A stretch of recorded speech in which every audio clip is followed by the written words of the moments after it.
3.5 കോടിയോളം രൂപ ചെലവിൽ നിർമ്മാണം പൂർത്തീകരിച്ച ടർഫ് കോർട്ട് സംരക്ഷണമില്ലാതെ നശിക്കുന്നു. ചാലക്കുടി ഗവൺമെന്റ് ബോയ്സ് സ്കൂളിന്റെ പുതിയ ഗ്രൗണ്ടിൽ നിർമ്മിച്ചിരിക്കുന്ന ടർഫ് കോർട്ടാണ് നാശത്തിന്റെ വക്കിലായിരിക്കുന്നത്. നഗരസഭയുടെ അനാസ്ഥയാണ് ഇതിന് പിന്നിലെന്നാണ് ആരോപണം. സംരക്ഷണ ഭിത്തികൾ ഒരുക്കാത്തതിനെ തുടർന്ന് ടർഫ് കോർട്ടിന് വിരിച്ചിരിക്കുന്ന പ്ലാസ്റ്റിക് പുല്ലുഷീറ്റുകൾ തെരുവ് നായകൾ പല ഭാഗത്തും കടിച്ചുകീറി നശിപ്പിച്ചിരിക്കുകയാണ്. രാത്രികാലങ്ങളിൽ തെരുവ് നായകളുടെ കേന്ദ്രമായി മാറിയിരിക്കുകയാണ് ടർഫ് കോർട്ട്.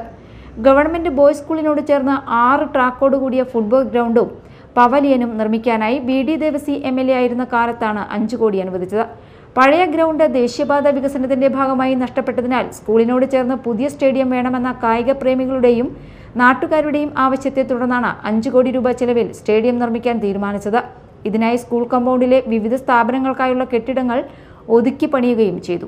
എന്നാൽ ഈ പദ്ധതി കോൺഗ്രസ് എതിർക്കുകയും നിർമ്മാണം സ്തംഭിപ്പിക്കുകയും ചെയ്തുവെന്നാണ് ആരോപണം. പിന്നീട് വന്ന MLA സനീഷ് കുമാർ ജോസഫ് 5 കോടി ഉപയോഗിച്ച് ഗവൺമെന്റ് ബോയ്സ് സ്കൂളിന്റെ പുതിയ ഗ്രൗണ്ടിൽ ടർഫ് കോർട്ട് നിർമ്മിച്ചു. അനുവദിച്ച 5 കോടിയിൽ 3.5 കോടിയോളം രൂപ ചിലവിട്ട് ബാക്കി തുക ലാപ്സാവുകയും ചെയ്തു. കായിക താരങ്ങൾ, സ്കൂൾ PTA, വിദ്യാർത്ഥികൾ, നാട്ടുകാർ എന്നിവരുടെ എതിർപ്പ് വകവയ്ക്കാതെയാണ് ടർഫ് കോർട്ട് നിർമ്മിച്ചത്. എന്നാൽ ടഫ് കോർട്ടിന് ചുറ്റും സംരക്ഷണ ഭിത്തി ഒരുക്കാനും തയ്യാറായില്ല. ഇതോടെ ടഫ് കോർട്ട് സംരക്ഷണമില്ലാതെ തെരുവ് നായകളുടെ കേന്ദ്രമായി മാറി. ഇതിനോട് ചേർന്ന് നിർമ്മിച്ചിരിക്കുന്ന പവലിയനുമുണ്ട് അപാകത. ഗ്രൗണ്ടിനോട് ചേർന്ന് തന്നെ പവലിയൻ നിർമ്മിച്ചതിനാൽ കളിക്കാർ ഇതിൽ വന്നിടിച്ച് അപകടമുണ്ടാകാനും സാധ്യതയുണ്ടെന്നാണ് ആക്ഷേപം. Media time, Chalakudy.